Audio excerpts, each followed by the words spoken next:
경기도청이 압수수색을 또 받았습니다. 이번엔 이재명 민주당 당대표의 허위사실 유포와 관련돼서 압수수색인 걸로 전해지고 있습니다. 민주당의 반응, 국민의힘의 반응은 어떨까요? 그 이야기 지금 시작합니다. 불출석이란 선택, 검의 칼 입증될까? 경기도청이 추가 압수수색을 받았습니다. 검찰이 경기도청에서 찾고자 하는 건 무엇일까요?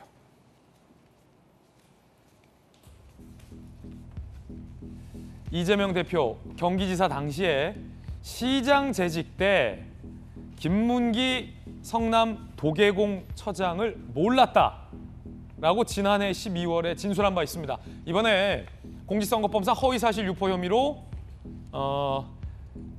수사를 받고 있는 발언 중 하나입니다. 검찰은 이 발언을 허위사실로 보고 있는 것 같고요. 김문기 처장은 지난해 12월 안타깝게도 극단적인 선택을 한 바 있습니다. 서울중앙지검은 어제 이재명 대표의 해당 발언 경기도청 압수수색을 했습니다.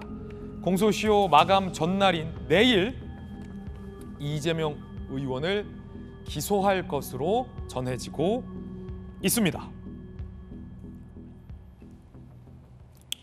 판사 출신의 전주의 의원님, 허위사실 유포 공직선거법상 네. 발언이 크게 3가지 정도인데 네. 그중에서 한 가지 발언, 김문기를 몰랐다. 네. 라는 저 발언과 관련해서 검찰이 경기도청을 압수수색한 거죠.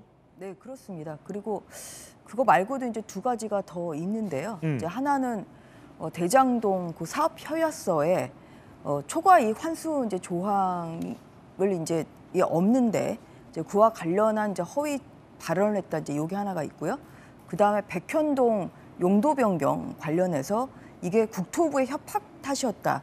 이렇게 진술한 게 있고 그래서 이렇게 이제 3가지인데 이제 그 중에서 이게 다 경기도와 지금 관련된 부분이기 그렇죠. 때문에 그래서 경기도를 이제 어제 경기도청을 압수수색을 결국은 이제 기소를 앞두고 추가적인 증거 자료를 좀 확보하기 위해서 한 걸로 그렇게 보입니다. 왜냐하면 또 검찰은 이제 공소시효가 8일에 만료되는데 네. 기소를 할 걸로 지금 전해지고 있는데 3가지 그러니까 허위사실 유포로 의심되는 발언, 네. 3가지 사실을 다 기소할 수도 있고 이 중에 부분적으로 기소할 수도 있을 텐데 그렇죠. 전 의원님께서 보시기엔 어떻습니까? 검찰이 좀 고민은 할 것 같아요. 왜냐하면은 이게 9월 9일까지가 공소시효라 그 이후에 추가 기소가 지금 안 되는 상황이거든요. 이제 그런데 어제 이재명 그 당대표가 또 검찰에 불출석을 했기 때문에 이제 그런 면에서 이원석 검찰총장 후보자가 이야기한 것처럼 증거와 법리에 따라서 이제 면밀히 판단을 할 것 같습니다. 그런데 저는 경험적으로는 추가 기소가 안 되는 상황이기 때문에 문제되는 3개는 상당한 그런 증거가 확보되어 있는 상황 아닌가 그런 생각이 들고 그렇다면 3개를 다 기소할 가능성이 좀 있지 않을까 생각합니다. 여당 입장에서 볼 땐 3발언 중에서 가장 문제되는 발언이 우선순위가 있다면 어떤 발언이라고 보십니까? 저는 개인적으로는 그 김문기 씨를 모른다는 거는 참 정말 인성을 보게 하는 그런 발언이라고 생각합니다. 왜냐하면 모를 수가 없거든요. 대장동 그 사업 개발 협약을 할 때 결국 이제 제일 중요한 게 그 초과이익 환수 조항이 있다가 이제 빠졌다 아니면은 또 검토 누가 건의를 했지만 뺐다 지금 이런 진술들이 나오고 있는데 그것을 담당했던 게 바로 그 돌아가신 고 김문기 처장이었어요. 그래서 이 부분을 결국은 이분을 모른다는 건 물론 사진으로도 같은 장소에 있었던 여행도 가고 성남시장 시절에 이러한 여러 가지 증빙 자료들이 나옵니다만 이분을 몰랐다는 것은 결국은 대장동에 대해서 나는 모른다 이런 발뺌을 하는 이러한 좀 언사라고 생각을 하고요. 김문기 씨 돌아가셨을 때 조문을 저는 안 간 걸로 그렇게 기억을 하거든요. 그래서 지금은 불편한 사이겠지만 그래도 예전에 같이 일했던 부하 직원의 이런 비극적인 죽음에 대해서까지 결국은 어떠한 그런 등을 돌리는 그런 태도가 저는 좀 굉장히 좀 납득이 안 되는 거고요. 그런데 이번에 검찰에서 소환한 사실은 성남지청과 중앙지검 2군데서 한 겁니다. 지금 민주당에서 얘기하기로는 우리가 서면 답변서를 어제 냈기 때문에 갈 필요가 없다. 우리는 충분한 서명을 했다. 지금 그런 주장을 하고 있는데요. 지금 이렇게 두 건이에요. 그러니까 서면 답변서를 낸 거는 중앙지검에 있는 두 건의 진술, 그러니까 초과이익 환수 조항 관련한 진술과 김문기 씨 모른다. 이 두 개 진술은 중앙지검에서 수사를 하고 있고 이 두 건에 대해서 어제 서면 답변서를 냈던 거고요. 또 한 건은 국토부 협박 때문에 백현동 토지를 용도 변경한 거다.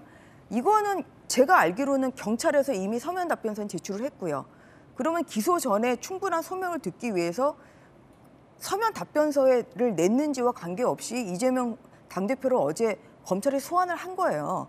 그리고 제가 알기로는 한꺼번에 그래도 조사를 하기 위해서 성남지청 검사가 중앙지검까지 와서 그 사건, 그 국토부 협박 발언에 대해서 조사를 하려고 준비했었다. 저는 그렇게 알고 있거든요.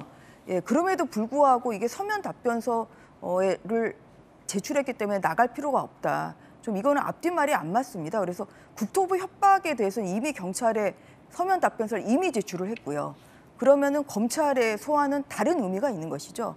근데 이것을 이렇게 서면 답변서를 냈다는 식으로 피해가는 좀 이러한 좀 변명은 좀 모순이 된다. 저는 그렇게 생각합니다. 검찰이 세 가지 발언과 관련해서 모두 다 기소할 가능성이 있다라는 전주혜 의원님의 의견입니다. 김문기 씨를 모른다라는 이재명 대표의 과거 발언 들어보시죠. 나 얼굴 너무 많이 타버렸어. 오늘 시장님하고 본부장님하고 골프까지 쳤다. 오늘 너무 재밌었고 좋은 시간이었어. 그리고 이 사람을 내가 모른다 안다 이 문제는 한번 여러분도 생각해 보십시오. 제가 분명히 얘기했어요. 시장할 때는 이 사람의 존재를 몰랐다. 하위직 실무자인데 얼굴이야 제가 봤겠지만 그 사람이 이 사람인지를 여러분은 어떻게 압니까? 이재명 대표의 입장은 꾸준히 김문기 씨에 대해서 모른다라는 입장입니다. 그런데 오늘 중앙일보 보도는 다른 정황을 보도하고 있습니다. 중앙일보 보도 내용 보시죠. 중앙일보 보도에 따르면 직접 보고받은 정황을 중앙지검이 확보한 걸로 보도하고 있습니다. 이재명 성남시장 당시 김문기, 유동규 등이 시장실을 방문해 대장동 개발 사업 방식 관련해 보고한 적이 있다는 취지의 관계자 증언도 확보가 돼 있다라고 보도가 되고 있습니다. A공사 관계자는 김 전 처장이 주무팀장인데다 유 전 본부장과 가까웠기 때문에 유동규 씨죠. 시장실 함께 갔다고 보는 게 상식적이다라는 얘기도 기자에게 하고 있는 상황입니다. 어쨌든 이재명 대표는 모른다라는 입장을 주지하고 있고 검찰은 저 발언이 거짓일 수 있다라고 보고 기소를 검토하고 있고 그게 이제 오늘 내일 상황이면 검찰이 기소할지 말지도 결정이 될 것 같습니다. 경기도청의 추가 압수수색에 대해서 민주당은 반발하고 있습니다. 민주당 반발입니다.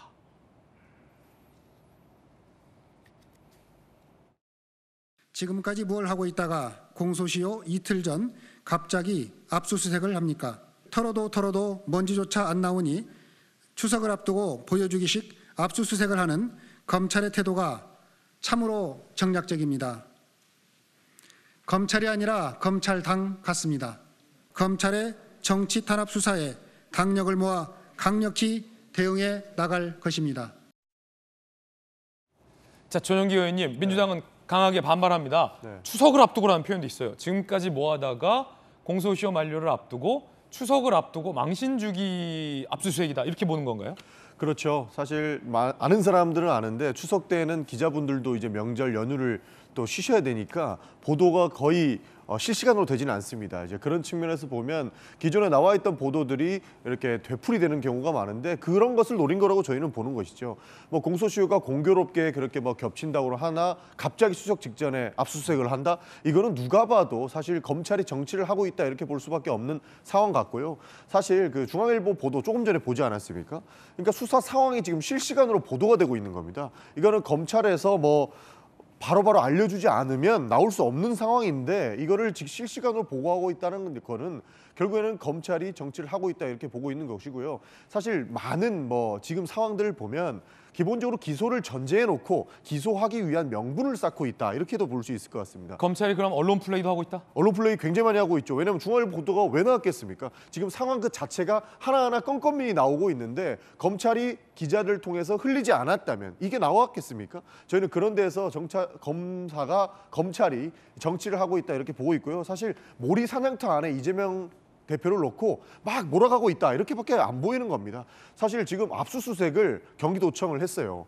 이 압수수색이 무슨 의미가 있느냐? 뭐 김문기 씨를 몰랐다라고 얘기하는데 그 경기도청에 무슨 증거가 있겠습니까?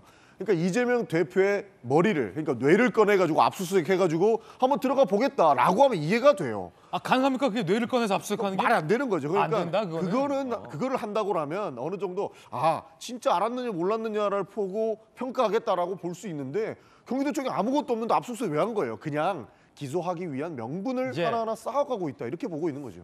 경기도청에 이재명 대표의 뇌가 보관돼 있지 않은데 네. 이건 보여주기 쇼다. 그렇죠. 라는 민주당의 강한 반박. 근데 경기도청에 대한 압수수색은 이번이 처음이 아니죠. 그 작년 그 10월에 대장동 그 사건에 대한 고발이나 또 중앙지검에서의 또 수사 지휘에 따라서 그래서 뭐 이미 여러 차례 이루어졌던 거고요. 그리고 이게 지금 뭐 정치 공세 라고 이제 주장을 그 민주당에서 하시는데 이게 만약에 공소시효가 문제가 되는 게 아니면 검찰로서도 당연히 추석을 지난 다음에 하는 것을 적극적으로 검토를 했겠죠. 아, 검찰도 명절 전에 일하기 싫다? 그게 아니라 이제 추석 밥상에 뭐 이재명 대표의 기소 이제 이렇게 오르면은 그것은 검찰로도 사실 굉장히 부담스럽기 때문에 왜냐하면 지금 벌써 정치공사하고 계시잖아요. 아직 기소를 안 했습니다만 일단 뭐 그렇게 민주당을 상대로 해서 정치 보복이다 지금 이렇게 강하게 반발을 하고 있는 상황에서 그래서 당연히 공소시효만 문제가 되지 않으면 당연히 추석 연휴 마치고 난 다음에 하고 싶었겠죠. 그런데 9월 9일이라는 날짜를 검찰이 정한 건 아니잖아요. 예. 이게 뭐 대선이 3월 9일이었고 그다음에 추석이라는 것은 이미 이것은 이 절기상 이미 결정이 돼 있는 거예요. 그래서 검찰이 무슨 추석 연휴 기간을 결정을 하는 게 아니지 않습니까? 그렇기 때문에 정말 우연히 이렇게 추석 명절 직전에 이제 기소가 될 수 있는 이런 초유의 좀 상황이 된 것에 대해서 뭐 민주당의 반발은 어느 정도는 이해를 네. 합니다만 그렇다고 해서 검찰이 정말 이재명 후보를 타겟팅해서 수사를 한다. 저는 그 말에 좀 동의하기 예. 어렵고요. 중앙지검이 올해는 추석 며칠부터 며칠, 네, 그렇게 공소시효는 며칠부터 미리 며칠 정하는 게 아니지 아니- 않다. 예, 그렇죠. 예. 그건 절기상 이미 정해져 있는 거잖아요. 예, 예, 그래서 그것은 뭐 과도한 정치 공세다. 예, 그렇게 생각하고요. 그렇군요. 예. 정익진 변호사님, 네. 자, 그러면 그 변호사 입장에서 네네. 발언이 세 개란 말이에요. 백현동 옹벽 아파트 용도 변경과 관련해서 당시 박근혜 정부의 국토부가 거의 막 성남시를 협박을 했다. 안 해주면은 큰일 날 정도로 협박을 했다라는 발언. 검찰은 이거 허위 사실이다라고 보고 있는 거고 김문기 씨 몰랐다. 그리고 이제 대장동 사업 승인과 관련해서 그런 건데 세 가지 중에서 증거가 명백하다고나 할까요? 검찰 입장에서 볼 때 이건 허위 사실이다라고 증거가 명백하다라는 발언은 어떤 거가 있을까요? 제가 봤을 때 제일 명백한 거는 조금 전에 전주의 의원님은 김문기 씨 관련해서 이야기했지만 저는 백현동이라고 생각을 해요. 예, 제가 백현동 그 아파트 가봤거든요. 예, 아주 장관이에요. 그래요. 굉장히 뭐 이렇게 아주 이런 아파트가 있을 수 있느냐. 왜냐하면 종상향은 그게 돈이거든요. 그 대표적으로 군사시설 보호구역만 풀어줘도 땅값이 100배가 뜁니다. 그러면은 그 식품연구원 부지가 종상향이 그 4단계가 올라갔는데 얼마나 뛰었을까? 그러니까 3천억 버는 건 일도 아니었을 것 같고 그런 일을 국토부에서 중앙부처에서 그 일개 지방자치단체한테 뭐 이렇게 저렇게 뭐 협박을 갖다가 한다? 이건 좀 말이 안 될 거라고 생각을 하고 그와 관련된 여러 가지 공문들이 제 생각에 충분히 그 입수가 되었을 것이다라고 저는 생각을 하고요.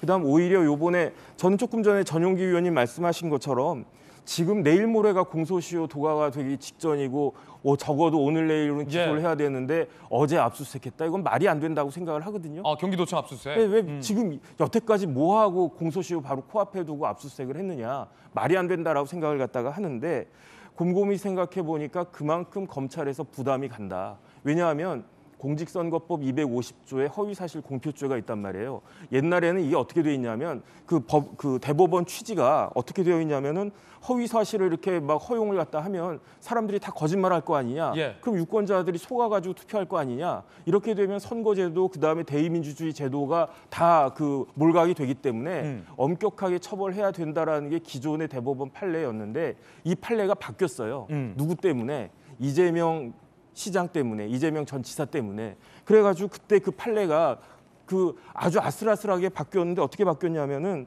일부 허위 진술이 있다고 하더라도 그 진술이 소극적인 진술이었다라고 하면은 표현의 자유상 허위사실 공표죄가 안 될 수 있다. 이런 판례가 나왔단 말이죠. 토론회 때 사실과 다른 허위사실을 얘기해도 네네. 내가 적극적으로 이야기한 게 아니고 예. 반박하는 과정에서 소극적으로 그렇게 되니까 검찰 입장에서도 김문기 씨 그 전용기 의원님 말씀하신 것처럼 뇌를 압수수색할 수가 없고요. 어떤 이상한 변호사가 이야기했잖아요. 법률은 마음을 중요하게 생각을 하거든요. 그런데 그 마음을 어떻게 압니까? 객관적으로 드러난 걸 봐야 되니까 그렇기 때문에 김문기 관련해가지고는 허위사실 공표를 그 제대로 하기 위해서는 마지막까지 그 압수수색해서라도 증거를 하나라도 더 찾아야 된다. 이러한 생각으로 한 것이 아닌가 일단 그런 생각이 드는데 그래도 검찰이 미리미리 했어야지 뭐 연휴 전날 그 명절 전날 이렇게 일하는 모습은 제가 봐도 그렇게 좋아 보이지는 않습니다.